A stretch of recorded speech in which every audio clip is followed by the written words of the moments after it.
Welcome everyone to this tree story. I'm Dr. Stephen Hobbs. I am with the Wealth Movement, and the Right for Shade movement is something that we are promoting. We're encouraging parents and grandparents to get involved with their children and their grandchildren with trees around the world. And I'm asking people to share stories that they connect with trees.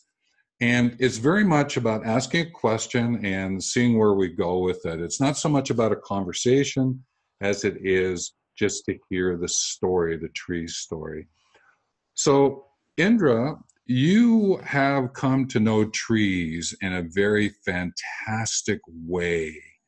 So can you just share how you came to know the trees, and then to a point where maybe you share a very specific tree in your life?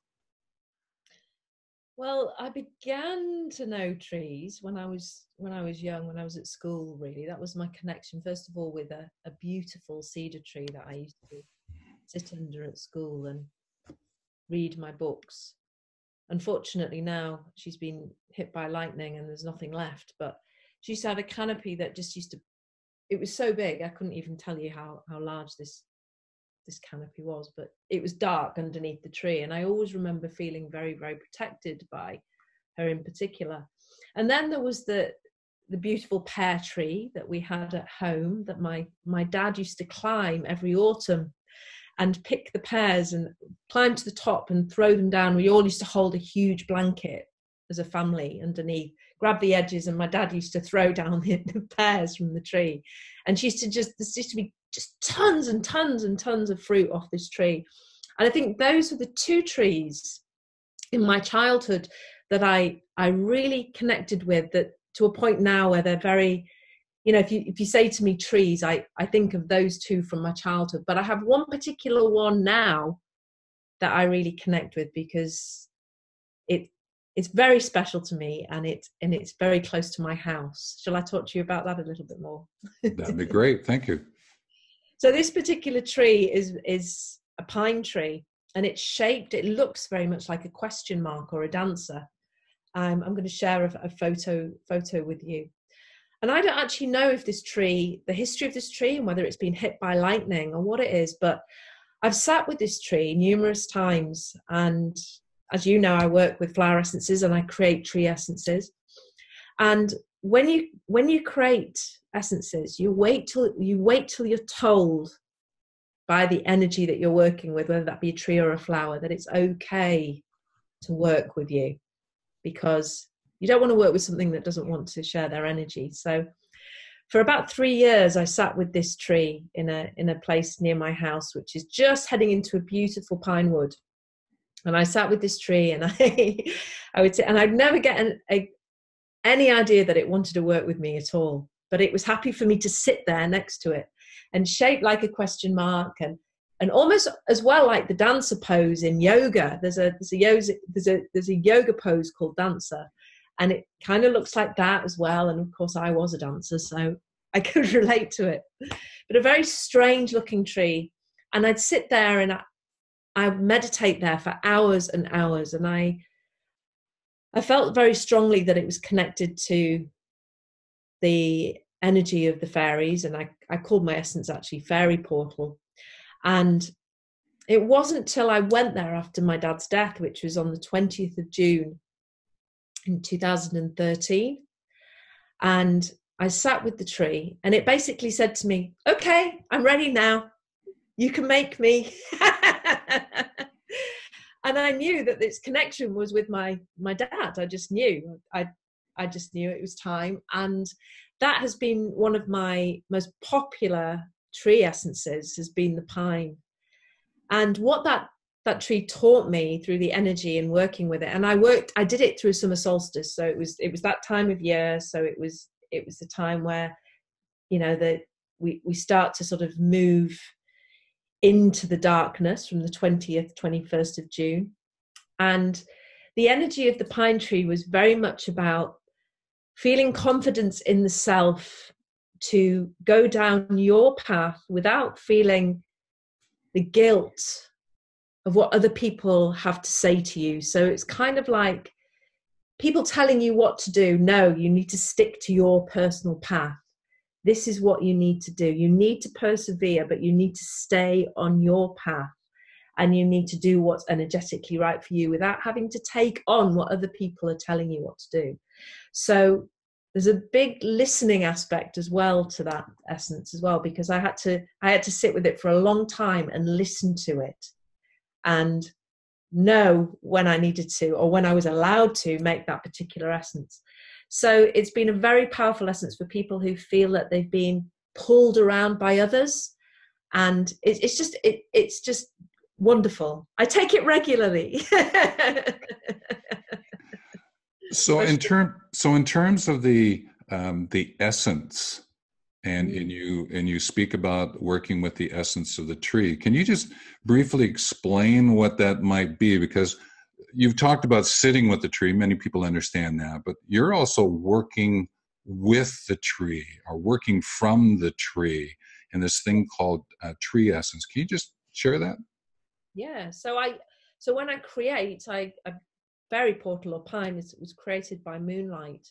So I actually work with the energy of the moon while I'm creating the essence, and I work with whatever the tree wants to give to me. So whether it be a pine cone, whether it be the bark, whatever it is that the tree wants to hand to me at that time, and I will work with the water energy, with the energy of the water, with whatever it is that the tree gives me. In this particular occasion, it was the pine cone, and I place it there, and I use the full moon or the new moon to create that particular essence and channel the energy from the tree through me into the water, and spend many hours working with that energy beneath the tree, so beneath the actual tree itself. So I don't do it at home, I do it with the tree in the woods.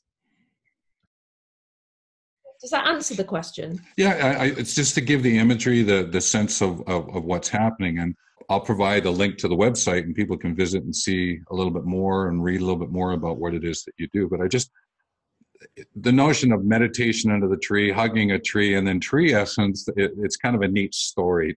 It was a long process, because it was a number of years before I knew that I had permission to work with it. There's something about trees, for me, is that you honor all of nature, but to me, trees, they're majestic and they need to be looked after. They're the lungs of the planet. I always see them as the lungs of the planet. And I think that when a tree has a message for you, you need to listen.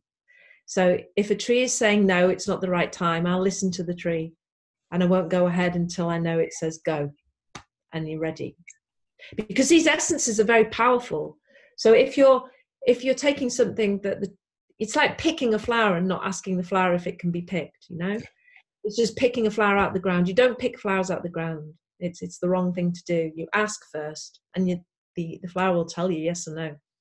You never make an essence from a flower that's been picked just like that. I'm very strong. I'm very strong about that. So the trees are the same, I'll offer you whatever it is that you want to take from this tree, but I'll do it in my time. And so the energy of nature is very much like that. And I've used this essence a lot with children as well. Because children hold that energy of feeling guilty and having issues with siblings, and there's been a lot of that. A lot of that energy came up when I created the essence itself, was my own internal stuff with what had gone on with my father, and all that was coming through with the tree, and it was just a magical experience. And I've actually made it twice now, and I always make it at summer solstice, so I'll be making it again this year in a month. One of the other things I would ask you is, how has your involvement with trees as a parent informed your children? Well, I used to have an allotment years and years ago, and I used to grow my own vegetables and my fruit and everything. So there was always a big connection with nature, and there was always a connection with the woodland and walking through nature. So there's a deep respect for listening and just honoring the tree energy. And of course, you know, although as a mum I'll hug a tree, although they have the respect and the love for nature, unlike me, they don't hug them. They don't hug the trees, not at 14. You can't do that in front of your friends.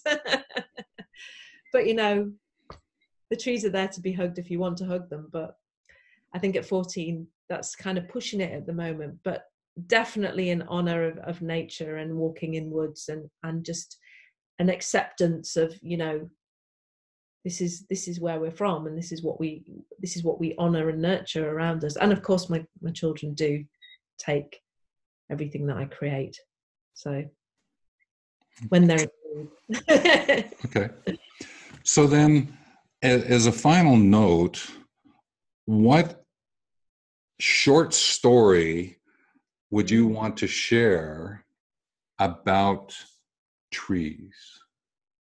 Oh, well, I would say it's to really, as a family, to honor all the trees that are around you, and to go out together and be part of the woodland, and be part of wherever there are trees growing. It's just to share in the experience with each other, to make a point of bringing the trees into your life. So whether that be just having a picnic under a tree, or, you know, sitting by a tree and reading a book, or coming together as a collective, as a community, but using the trees as part of your life and having them there around you and honoring them. It's the honoring for me. That's kind of the ritual that I want to offer, is that honor them in that form, have them there as a part of your daily life, and use them for that. Because I think if you start to actually honor the trees and use them as part of your daily life, you start to listen and you start to hear them. If you don't spend time with them, then you can't hear them so much. So be there with them, spend time amongst them. And it doesn't matter what age you are, once you connect with the tree, you'll start to hear, and you'll start to listen to what it has to tell you, especially as you watch them through the seasons as they change. So that's kind of what I would like to offer, is that you go there, create your own rituals with the trees, be there with them regularly, and start to listen.